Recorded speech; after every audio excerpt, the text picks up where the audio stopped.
Let's go!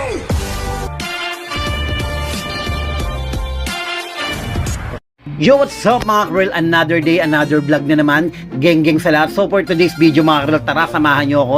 Dahil 3 years na nga si Rilgo at ayon, need na natin siyang kunan ng insurance. Masaya na medyo masakit. Masaya dahil 3 years na nga sa atin si Rilgo. Yung masakit dahil yan, gagastos na naman ng insurance.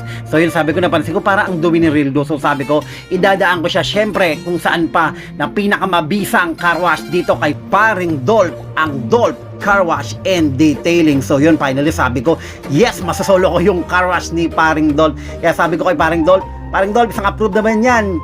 Yee! At ito na mga karil, ang price list ng service ng Dolph Car Wash. Sa mga magtatanong pala mga karil, itong car wash ni Dolph is located at San Nicolas 2, Bacoor, Cavite. Yan, malapit po sa may simbahan. At ayun na nga mga karil, after 3 years, yan, makakaligo, 3 years, 3 months pala, makakaligo na rin si Rilgo. Yun, syempre kailangan nating malinis pagpunta sa may Toyota sa kasa nakakayanan. Kaya sabi ko, Paring Dolph, maraming salamat pare. Approve! Thank you! At syempre yun na nga, habang papalapit na ako sa aking sasakyan, pagbukas ko, boom! Napakabango, napakalinis ka. Guarantee sasabi ko, pare, thank you so much. Approve!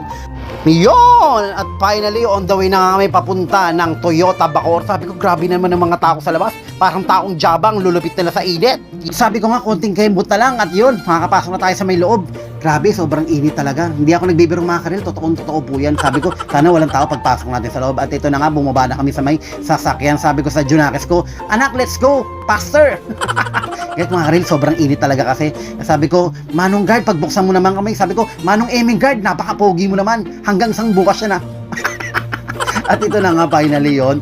Medyo high blood na nga ako eh. Hindi sa init kundi sa babayaran ko mga karil. At yun, nakita ko yung insurance. Grabe. Sabi ko, totoo ba to? Ay naku, grabe, gastusin na naman. Sabi ng anak ko, Jollibee. Sabi ko, mamaya na, titingin muna ako dito ng mga sasakyan.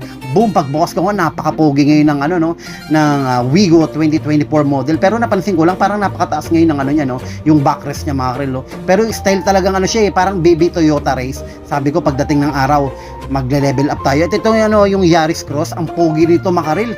Grabe, pati yung kulay. Pagbukas ko nga, grabe, ang bango talaga. Namimiss ko yung mga unang araw ng aking sasakyan. Ngayon, amoy paa na eh.